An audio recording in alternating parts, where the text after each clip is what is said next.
Pancasila telah dikenal sejak zaman Sriwijaya dan Majapahit. Nilai luhurnya telah diterapkan dalam kehidupan.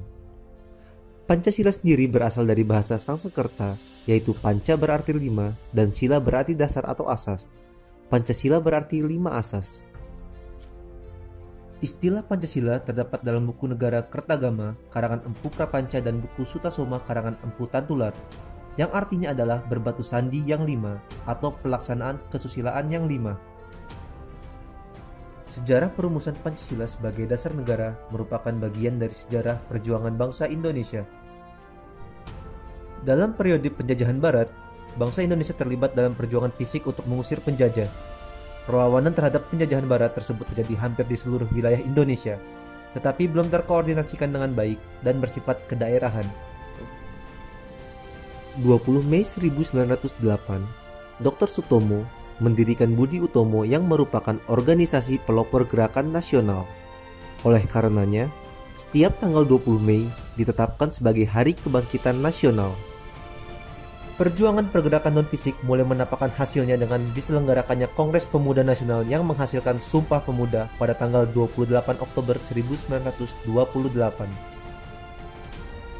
Pada tanggal 9 Maret 1942, pemerintah Hindia Belanda menyerah tanpa syarat kepada Jepang dan mulailah pendudukan Jepang di Indonesia. 3 tahun berselang, Jepang terdesak oleh sekutu, sehingga Jepang berusaha untuk menarik simpati bangsa Indonesia dengan menjanjikan kemerdekaan bagi Indonesia di kemudian hari.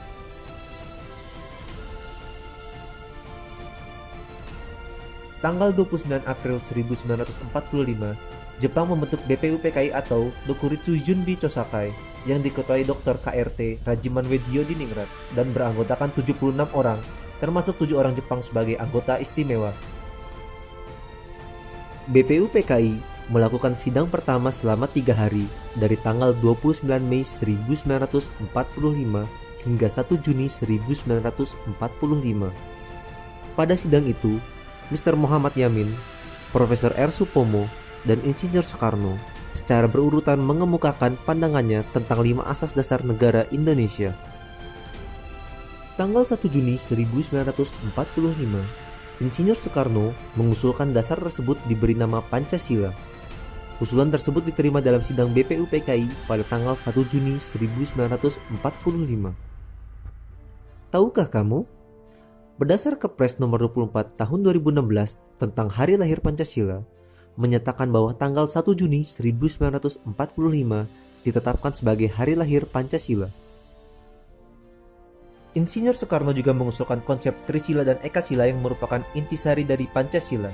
Trisila terdiri dari sosio-nasionalisme, sosio-demokrasi, dan ketuhanan, sedangkan Ekasila berupa gotong royong. Tindak lanjut dari sidang BPUPKI adalah dibentuk tim 9 yang menghasilkan Piagam Jakarta pada 22 Juni 1945. Sedangkan sidang kedua BPUPKI 11 Juli 1945 menghasilkan rancangan teks proklamasi, rancangan pembukaan Undang-Undang Dasar dan rancangan batang tubuh Undang-Undang Dasar. Rancangan Dasar Negara terdapat dalam alinea 4 Piagam Jakarta 22 Juni 1945, namun terdapat perbedaan dengan naskah Pancasila. Sila pertama pada Piagam Jakarta berbunyi, ketuhanan dengan kewajiban menjalankan syariat Islam bagi pemeluk-pemeluknya. Tanggal 7 Agustus 1945, BPUPKI dibubarkan dan dibentuk Panitia Persiapan Kemerdekaan Indonesia atau PPKI yang beranggotakan 27 orang dan diketuai oleh Insinyur Soekarno. PPKI atau Dokuritsu Junbi Inkai bertugas menyelenggarakan kemerdekaan Indonesia. PPKI menyelenggarakan sidang pertama pada 18 Agustus 1945, sehari setelah proklamasi kemerdekaan. Dengan mengedepankan persatuan dan kesatuan, sebelum sidang dimulai, Dr. Andes Muhammad Hatta mengusulkan perubahan sila pertama dengan menghapus 7 kata menjadi ketuhanan yang Maha Esa. Naskah Pancasila menjadi sebagaimana yang sekarang. Dalam sidang PPKI pada tanggal 18 Agustus 1945 ditetapkan 1. Mengesahkan Undang-Undang Dasar 1945 yang di dalamnya terdapat dasar negara Pancasila. Kedua, memilih Presiden dan Wakil Presiden pertama NKRI yaitu Insinyur Soekarno dan Dr. Andes Muhammad Hatta. Ibarat suatu bangunan, Negara Kesatuan Republik Indonesia didirikan di atas suatu pondasi atau dasar yang terdiri dari 5 asas yang dinamakan Pancasila. Sebagai paham filosofis, Pancasila memiliki 2 pengertian, yaitu Pancasila sebagai pandangan hidup dan Pancasila sebagai dasar negara. Pancasila sebagai pandangan hidup atau way of life atau Weltanschauung dalam bahasa Belanda harus dapat dipertanggungjawabkan secara logis dan dapat diterima oleh akal sehat.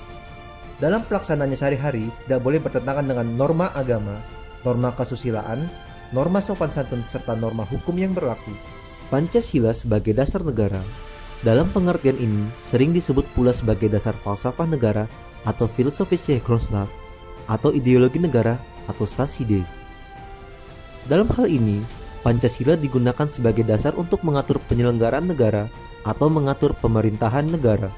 Kedudukan hukum Pancasila selain sebagai dasar negara juga sebagai sumber dari segala sumber hukum negara, sebagaimana tercantum dalam Undang-Undang Nomor 12 Tahun 2011. Berdasarkan pengertian dan perannya, Pancasila berfungsi sebagai dasar yang statis atau fundamental, sebagaimana fungsi pokok Pancasila yang tercantum dalam pembukaan Undang-Undang Dasar 1945. Tuntunan yang dinamis sebagai cita-cita dan tujuan bangsa Indonesia. Ikatan yang dapat mempersatukan bangsa Indonesia, menjamin hak hidup secara layak bagi semua warga negara dan semua golongan tanpa ada perbedaan. Selain itu, Pancasila memiliki 3 fungsi. 1. Fungsi yuridis ketatanegaraan yang merupakan fungsi pokok atau fungsi utama dari Pancasila sebagai dasar negara. 2.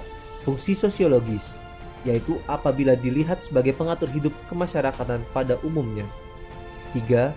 Fungsi etis dan filosofis, yaitu apabila fungsinya sebagai pengatur tingkah laku pribadi. Dalam hal ini, Pancasila berfungsi sebagai philosophical way of thinking atau philosophical system. Pancasila sebagai dasar negara mengandung pokok pikiran yang di dalamnya tersimpul ajaran Pancasila, sehingga mempunyai hubungan kausal dan organis dengan pasal-pasal Undang-Undang Dasar 1945. 4 pokok pikiran yang merupakan suasana kebatinan dari Undang-Undang Dasar 1945 tersebut terdiri dari: pertama, negara melindungi segenap bangsa Indonesia dengan berdasarkan persatuan dalam sila ketiga. Yang kedua, negara Indonesia mewujudkan keadilan sosial bagi seluruh rakyat Indonesia dalam sila kelima. Ketiga, negara berkedaulatan rakyat berdasarkan atas kerakyatan dan permusyawaratan atau perwakilan dalam sila keempat. Yang keempat, negara berdasarkan ketuhanan yang Maha Esa menurut dasar kemanusiaan yang adil dan beradab, yaitu sila ke-1 dan ke-2. Singkatnya, Pancasila memiliki 2 pengertian, 3 fungsi, dan 4 pokok pikiran serta 5 sila.